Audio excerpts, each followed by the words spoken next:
Bueno, les voy contando mientras que logro que esto arranque. ¿Qué parece que sí?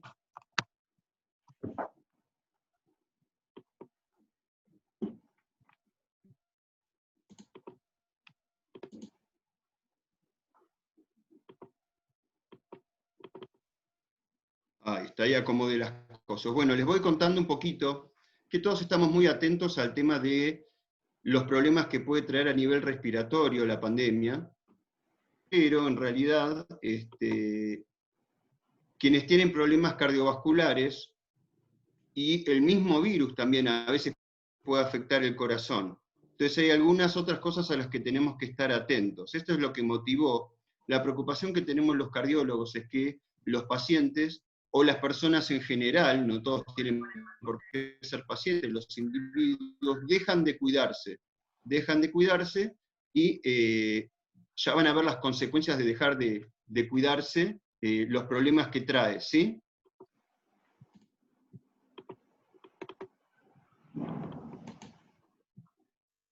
A ver, estoy viendo si puedo llegar a ver el chat. Acá lo tengo. Muy bien.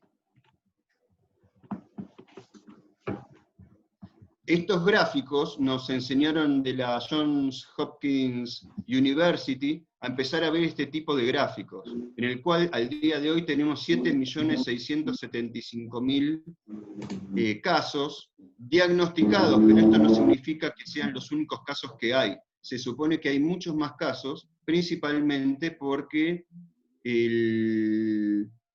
primero que hay muchos casos asintomáticos que nunca se enteraron que son casos, y también se sabe que hay un subdiagnóstico en algunos pacientes que se pueden estar escapando sin que se sepa que han tenido COVID-19, lo que dificulta las cosas. Y estas son las muertes, ¿no? Feo tema para hablar y querer levantar un poquito el ánimo, pero hay ya más de 425.000 muertes en el mundo.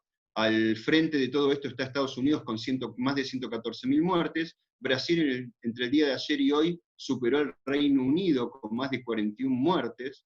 Y bueno, nosotros vamos por 785 hasta ayer, o hasta hoy a la mañana, pero bueno, sabemos que esto no estamos en el pico ni mucho menos, y probablemente vaya incrementándose con el próximo tiempo el número de personas que lamentablemente fallezcan por el problema del COVID. Vamos a ver estos tres temas. ¿Cómo afecta el COVID-19 el corazón? No sé si podemos hacer mucho por esto, pero por ahí como dato de interés para comentarles que el COVID es un virus que no solamente afecta el tema respiratorio, los cuidados del riesgo cardiovascular y las recomendaciones finalmente que podemos dar para tratar de pasarla lo mejor posible. Vamos a hablar entonces de cómo afecta el COVID nuestro corazoncito o de quienes afecte esta enfermedad. Lo que puede producir va desde la afección misma del virus al corazón, que si es una forma más leve va a ser una injuria miocárdica. Si va a haber una afectación realmente importante del corazón, ya la llamamos miocarditis, y que es la afectación, o siempre en todas las patologías que vamos a hablar, es la afectación directa del virus, o muchas veces, al principio predomina la afección del virus. En una segunda etapa está la respuesta inflamatoria de la persona hacia el virus, que a veces se hace en forma absolutamente caótica y exagerada, y termina generando problemas el hecho mismo de responder a la infección por el COVID-19. Entonces, tanto la injuria miocárdica, la miocarditis, tienen que ver con esta respuesta, no solamente con la presencia del virus, sino con la respuesta del cuerpo, de los sistemas de defensa que terminan afectando al propio cuerpo. El síndrome coronario agudo, y a esto podemos sumar no solamente el síndrome coronario agudo, que es cuando puede haber un infarto, por ejemplo, un accidente cerebrovascular o trombosis venosa con tromboembolismo de pulmón. Toda la patología es por formación de coagulitos. ¿Qué pasa?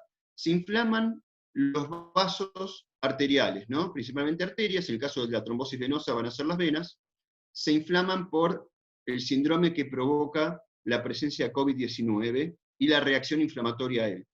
pero además se vio que estimula la coagulación. Y al estimular la coagulación, puede realmente generar favorecer que se formen coagulitos. Si se forman en las arterias del corazón, va a ser un infarto de miocardio. Si afecta a las arterias que van al cerebro, va a ser un accidente cerebrovascular. Y si afecta a las venas, puede generar coágulos en las venas, que se llama trombosis venosa. Si esas trombos, esos coágulos que se formaron en las venas, se disparan, se sueltan, van a terminar afectando el pulmón, tapan las arterias del pulmón y pueden llevar a la muerte o a un cuadro muy, muy grave.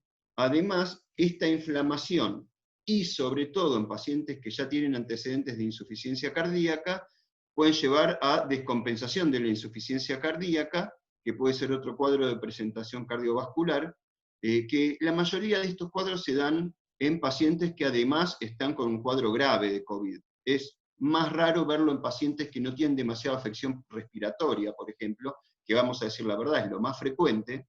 Generalmente van acompañando el cuadro respiratorio y es de muy difícil diagnóstico, porque ya no sabemos si el problema es respiratorio o respiratorio más cardíaco, y la cosa se va poniendo un poquito más compleja. También puede favorecer la aparición de arritmias, trastornos del ritmo del corazón, en algunos casos son arritmias graves. Entonces, bueno, también es otra de las formas de presentación del COVID. Insisto, la mayoría de las veces es en pacientes que están severamente afectados y menos frecuentemente en pacientes, en personas que no tienen una afección demasiado importante en el resto del cuerpo, ¿sí? Ahora vamos a ver un poco qué tiene que ver el cuidado del riesgo cardiovascular con la pandemia. Vimos esta imagen, que se las voy a traducir un poco, porque además de estar en inglés, tiene que ver con temas estadísticos, pero lo que vemos arriba de todo son las situaciones en las cuales aumenta el riesgo de tener formas graves de enfermedad por COVID-19. Y este mayor riesgo se vio en personas mayores de 65 años, sexo masculino, enfermedad coronaria, insuficiencia cardíaca, en los que tienen antecedentes de arritmias, los que tienen enfermedad pulmonar obstructiva crónica, lo que conocemos como EPOC, generalmente tabaquistas o ex tabaquistas, y bueno, y finalmente también figura el ser un tabaquista activo. Esto favorece que el COVID pueda hacer más daño y llevar a cuadros que requieran ventilación mecánica y en el peor de los casos hasta la muerte.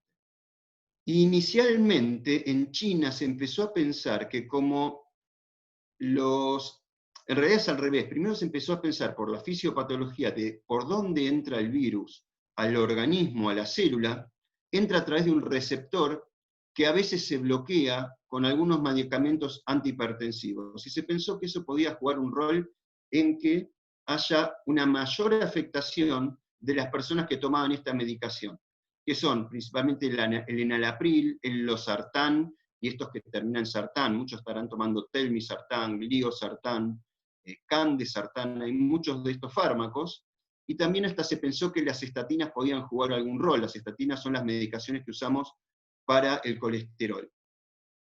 Lo que se vio en estudios, esto es uno de los primeros, pero después se volvió a dar en el resto de los estudios, mientras que al principio nos decían, cuidado con los que toman este grupo de medicamentos como antihipertensivos, porque puede ser que tengan más afectación por COVID, lo que se vio después es que probablemente sean protectores.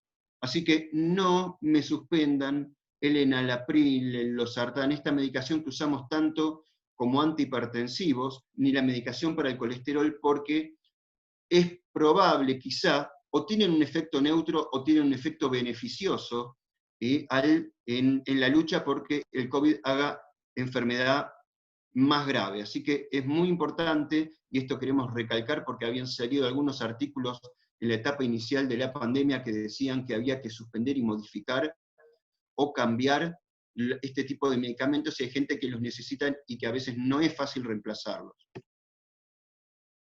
Otro factor de riesgo es la obesidad.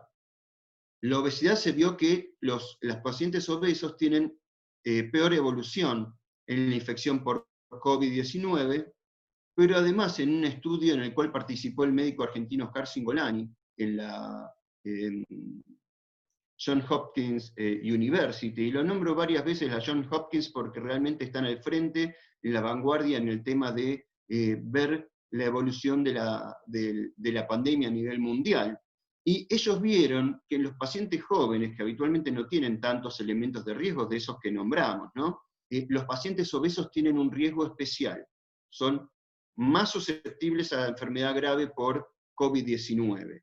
Esto nos ayuda, nos da una excusa para invitar a todos a que en esta etapa en la cual nosotros estamos un poco más encerrados, comemos de más, hacemos menos actividad física, justamente no hagamos esto, nos cuidemos, cuidemos el peso, hagamos actividad física, porque sabemos que el COVID se agarra de eso también para poder afectarnos en forma más importante. ¿Y es un problema de la obesidad en la Argentina?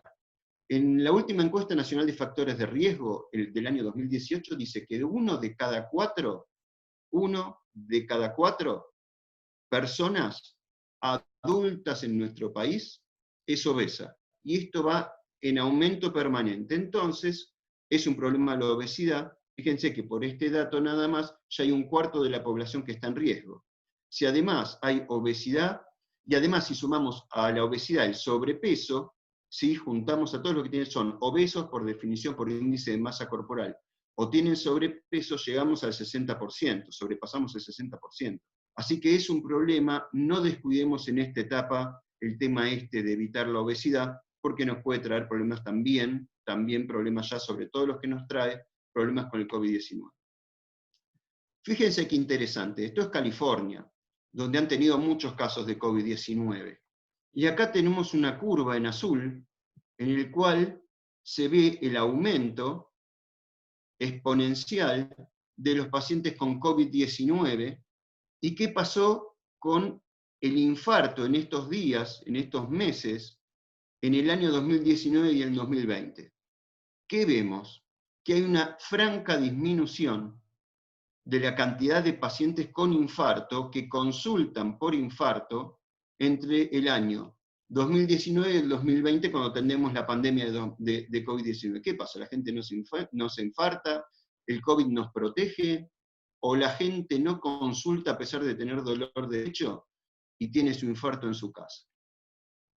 Esto es un trabajo de Estados Unidos en el cual cerca de la mitad de las personas pospuso o evitó, para evitar el contagio y el contacto con otras personas, la consulta con sus médicos, a pesar de que tenía enfermedades crónicas y sentía la necesidad de consultar. De estos, el 11% sobre el total, o sea que sería cerca del 20% de los pacientes, dice que se encuentra peor que antes, pero no consulta por temor a el contagio, a contactarse con otras personas, a asistir justamente a un centro asistencial. Esto es Estados Unidos, no nos hagamos problema porque nosotros vivimos en otro lugar, no tenemos la idiosincrasia de ellos. Trabajo del doctor Bluro en el Hospital Italiano de Buenos Aires, 6.000 pacientes de todo el país.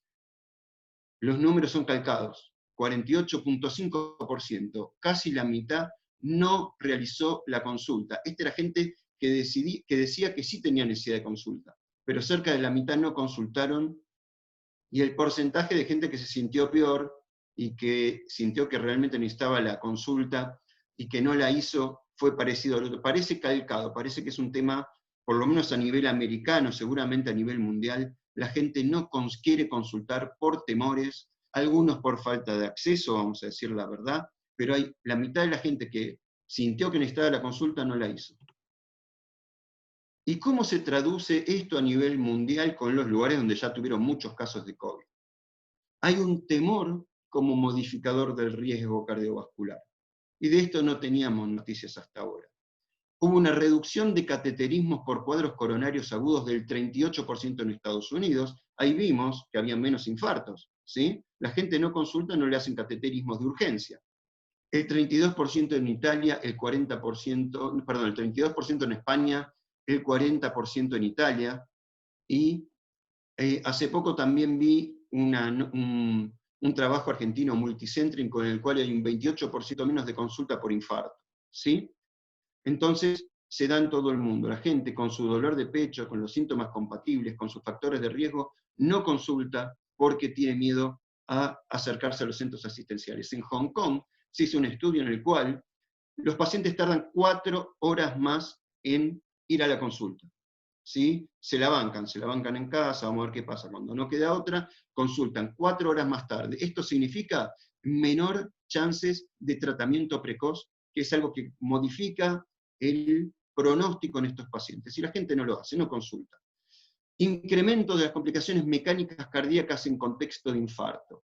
Hay algunas complicaciones que se llaman mecánicas, que es cuando se rompe el corazón, por ejemplo. A veces se rompe la parecita que está entre los dos ventrículos, se llama comunicación interventricular. Y hay otras rupturas del corazón que las vemos muy poco porque la gente habitualmente consulta, se le hace el tratamiento de apertura de las arterias que se cerraron con el infarto y que estaban generando la muerte de una parte del corazón. El poder abrirlas en forma precoz, va a permitir que haya menos complicaciones mecánicas. Como la gente no consulta, se infarta en la casa, consulta tarde, y se vuelven a ver estas patologías de la evolución natural de la enfermedad que ya no estábamos tan acostumbrados. Y se vio un 58% de aumento de los paros cardíacos fuera del hospital, por ejemplo en Italia. Es decir, la gente no consulta con su infarto, se muere en la casa. ¿Sí? Esto es un poquito lo que quería explicar. La gente tiene síntomas cardíacos, no consultan, y los que les va a ir mal, los que tienen mala evolución, fallecen en las casas de causa cardiovascular sin haber consultado al centro asistencial y darle la oportunidad de sobrevivir a estos cuadros. Conociendo estas cosas, ¿qué podemos recomendar? Las enfermedades crónicas, como la cardiovascular, y acá entramos con hipertensión, diabetes, también el resto de las patologías, como la enfermedad pulmonar obstructiva crónica, los cánceres, no se toman vacaciones, no están de pandemia y dicen me quedo en casa. Estas patologías siguen avanzando a pesar de que exista la pandemia. Entonces, lo que vamos a recomendar es que hagan la consulta periódica que les toca con el médico. A veces van a tener que hacerlo por telemedicina, cosa que es bastante simple, yo lo estoy haciendo cuando uno conoce al paciente. ¿Sí? Mis pacientes crónicos tienen la opción de hacerme una consulta por vía telefónica y evitar venir a la consulta. Como son pacientes de riesgo, la mayoría no quieren ir a la consulta, bueno, lo hacemos por teléfono y sacamos de encima los problemas que vengan sucediendo. Tenemos que tener en cuenta que la telemedicina no me permite tomar la presión, así que yo tengo que confiar en la presión que se tomó el paciente, que no puedo revisar al paciente tampoco. Si es un paciente que no conozco, me va a costar mucho llegar al diagnóstico a veces porque no voy a poder hacer examen físico y no voy a poder hacer un electro. Entonces, tiene algunas complicaciones en ese sentido. Con los pacientes que uno ya conoce es más fácil.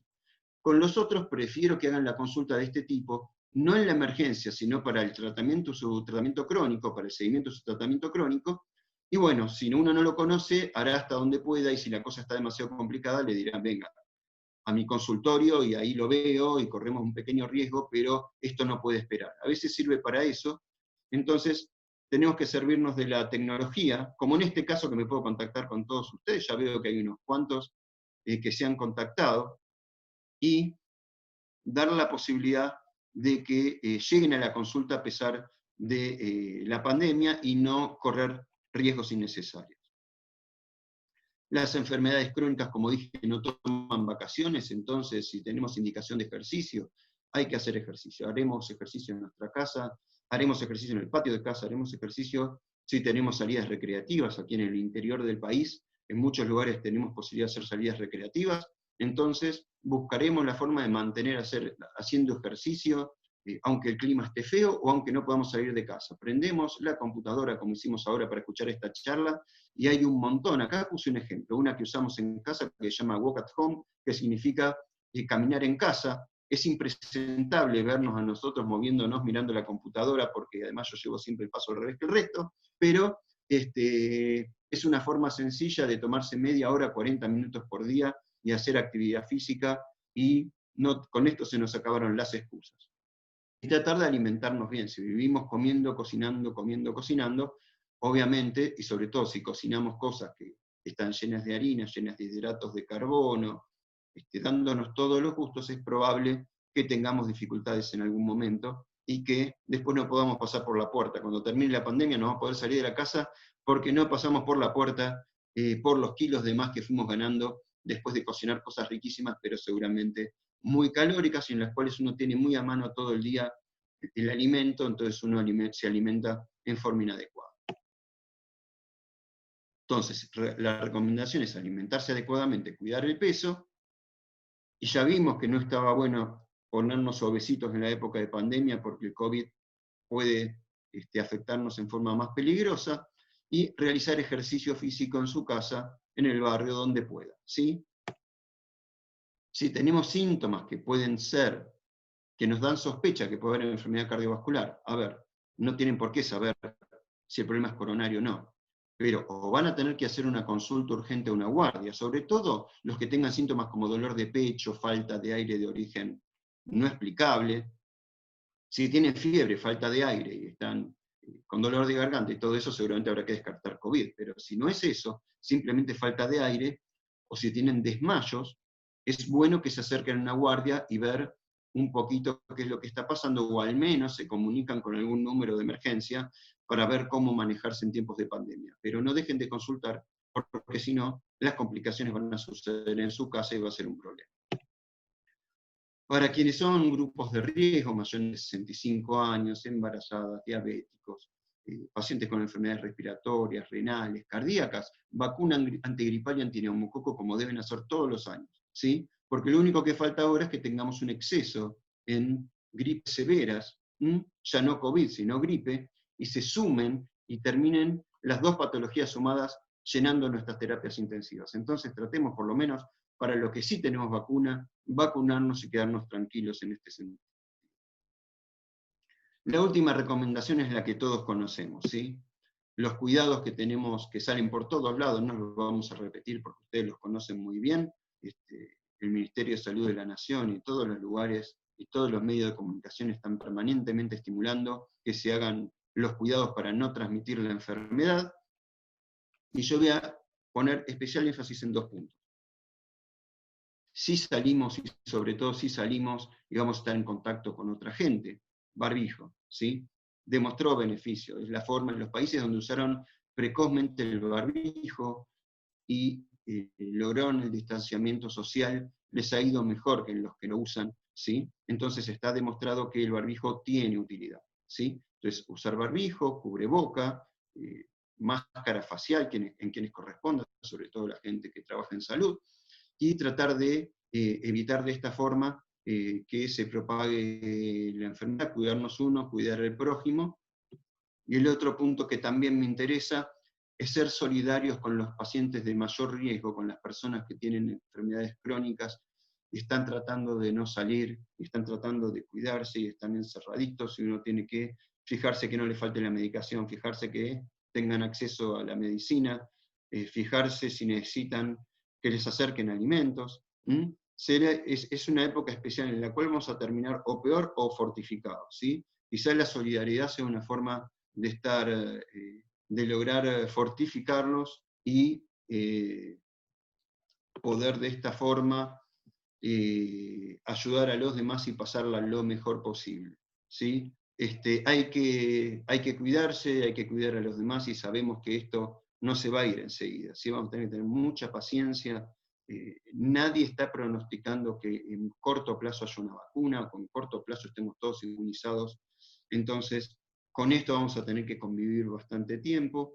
Tratemos de dar una mano, cuidarnos nosotros, cuidar a los demás, ¿sí? Cumplir con lo que diga los ministerios de salud de la nación y de cada provincia, y las indicaciones de cada distrito, para tratar de lograr que esto afecte lo menos posible, tengan menores consecuencias, y los invito a que terminen esta etapa de pandemia quizá con mejor salud que la salud con que la empezamos, ¿sí? Si logramos nuestra rutina de ejercicio, alguna buena alimentación, y además sentirnos bien al darle una mano a quien más lo necesita, es un poquito la idea para poder ayudar a los demás y pasarla lo mejor posible. Les agradezco a todos por haber participado de este Zoom. Ya hace un ratito salió que no tenemos demasiado tiempo. Si por chat alguien quiere mandar algún tipo de pregunta, vamos a tratar de responderla, o si tenemos la posibilidad, no sé si tienen la posibilidad, están abiertos los micrófonos, alguien quiere hacer alguna pregunta.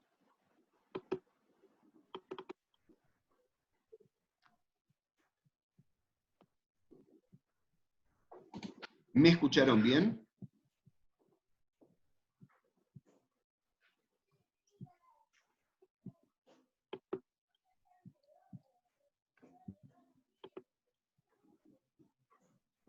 ¿Me estuvieron escuchando? No sé si todos tienen posibilidad de abrir. ¿Los micrófonos están todos abiertos? Te escuchó Sofi. perfectamente. Perfectamente. Bueno, me alegro. ¿Tienen alguna pregunta, alguna cosa que quieran comentar? Tengo la vista del hablante, ¿no? No, yo sí, por ahí te sirve algo.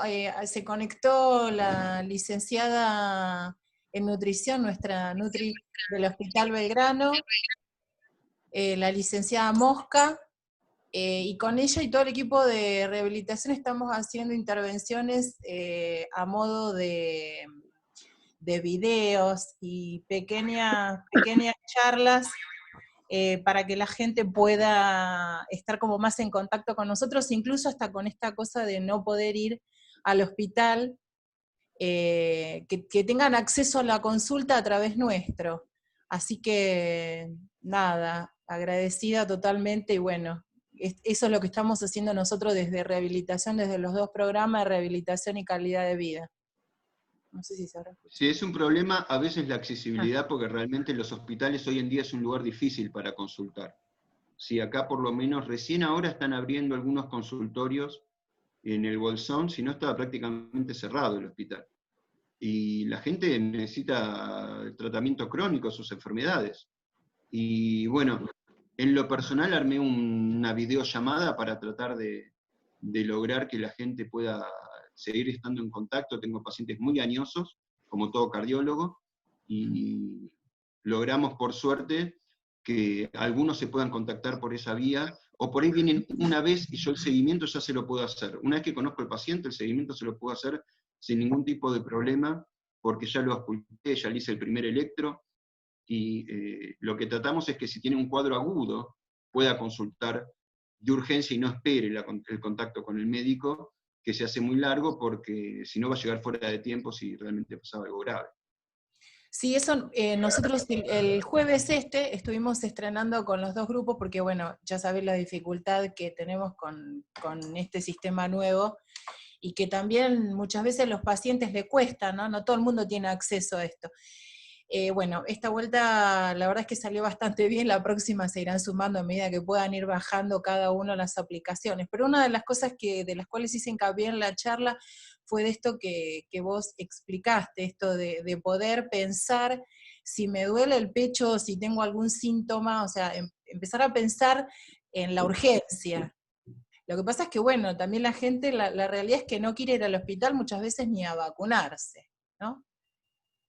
Tenemos Sí, el tema de la vacunación, que sabemos que está la historia antivacuna y todo eso, acá está muy fuerte el tema de la antivacuna, pero digamos, todos están esperando en definitiva que del COVID venga la vacuna, ¿no? Pero con las vacunas que ya tenemos no las usan. Entonces, bueno, hay que estimular eso, y realmente en el estudio ese que nombré del hospital italiano, vieron que este año había un 10% más de personas vacunadas que el año pasado. Había un 10% de personas que no se vacunaron el año pasado y este año sí lo hicieron. Así que bueno, da un poquito de esperanza de que hayan caído en conciencia de que es una buena chance y no hay que desperdiciarla, porque, como les dije, falta que se sumen los problemas de la gripe a los problemas del COVID. Igual, lo que se está esperando es que como hay tantos cuidados para el COVID, la gripe sea menos fuerte, o sea, haya menos transmisión, porque la gente al cuidarse de una se cuida de las dos, eso no cabe ninguna duda. También es cierto, doctor, que el acceso a la consulta en el hospital hoy está muy restringida. Nuestro hospital está trabajando, creo que a menos de la mitad de su capacidad. Los ¿Tienen algún médicos sistema de telemedicina? O aunque sea que por llamado puedan atender a la gente que necesita. esa es otra pregunta. Acá la telemedicina en los colegios de médicos acá no están de acuerdo con la telemedicina. A pesar de que hay lugares donde están atendiendo con esta modalidad. Acá seguimos, los colegios nuestros siguen insistiendo con que la medicina se hace de manera presencial, es decir, con el paciente al lado del médico. Incluso Sí, tenemos hasta, ya en el colegio tenemos hasta demanda por casos fatales por haber atendido con la telemedicina. Ya tenemos denuncias. O sea que bueno, hasta ahí la está telemedicina en complicado muchos también para... lugares y en muchos centros privados está funcionando con miles de consultas. Sí, lo sabemos eso, El pero tema, el tema que es muy difícil de que lo reconozca la obra social. Entonces, si no hacen el arreglo con la obra social, los médicos no quieren atender porque no la cobran, y eso es la verdad. seguro. Pero yo creo que en los tiempos que corren, la verdad es que denunciar eso va muy en contra de la chance que uno le puede dar a la gente que no tiene acceso, ¿no?